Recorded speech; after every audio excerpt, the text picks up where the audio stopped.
potentially snowy night in the wonderful Michigan, and I was inspired to do some reading. And I got my hands on and even made a freaking note list. How professional of me, so that I wouldn't forget anything.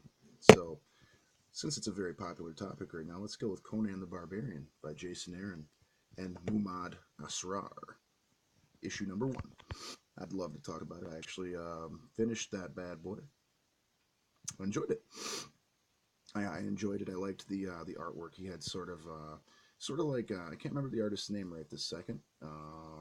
Yannick Paquet, Anik Paquet, however you say that.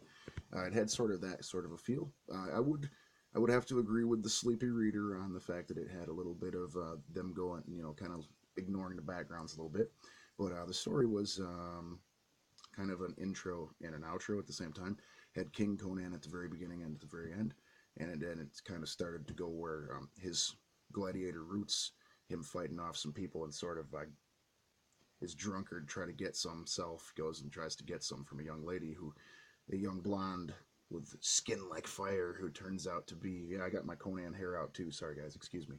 And she's basically a witch. And so this starts the issue. I don't want to say too much. I don't want to say anything more about it aside from that he's kind of going against a supernatural element in the issue. It's cool. I don't want to give up too much, but I would give it a good rating, and I will be checking out number two. I would give that one an 8 out of 10 stars. And what was next? Since we got a beginning, a middle, and an end here. Oh, let's go with Immortal Hulk, number 4. Walter Lankowski and McGee are hot on the trails of Banner. They're going to a bar, which she's figured out, the reporter young lady has figured out that this is what he's been doing to get his information. So they go in there, and these two regular patrons are acting amiss, basically, and Lankowski goes to try to stop them, being that Lankowski is the Sasquatch from Alpha Flight, and gets stabbed. And so they had to call the police, and he winds up in the hospital. Well, after the police talk to McGee, just as they're leaving, Banner comes up basically and tells her that the night has kind of come over these characters. It's a good horror story, by the way. They're kind of like Dr. Jekyll and Mr. Hyde, which is kind of like the original or the Steve Niles take on it. It's a lot of fun. It's basically Lankowski had died, and he comes back almost like a werewolf, in crazy ferocious mode, ready to fight in issue 5, which I got that too, but I'm not gonna go through that one because I actually just started it and I had to put it down. It was so good, I was like, oh, I'm gonna have to read that bad boy next. But I also got a beginning, a middle, and an end, and I finished Extermination. So I got Extermination number 5, and I'll even give the list of all the 3 friggin' writers this time. Also, that one was by Ewing and Bennett. The Hulk was, so that I don't forget them. And this bad boy is by. Oh, this one's actually only by one person. It's by Ed Brisson and Pepe Larraz. Excuse me. And here's what I remember.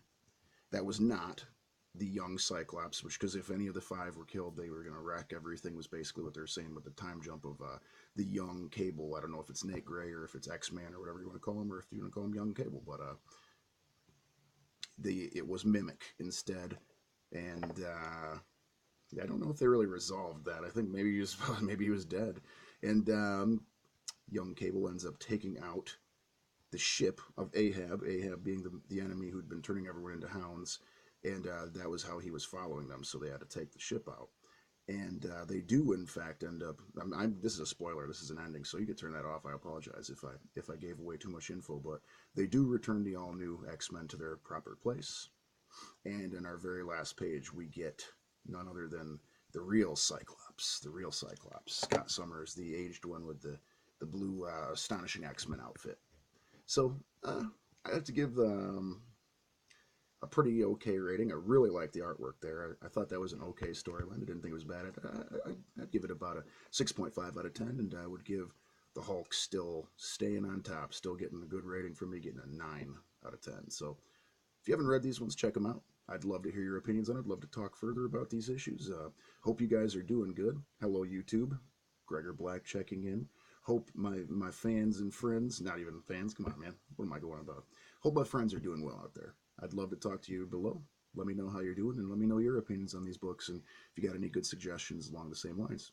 Have a great evening. Have a great Friday. Take care.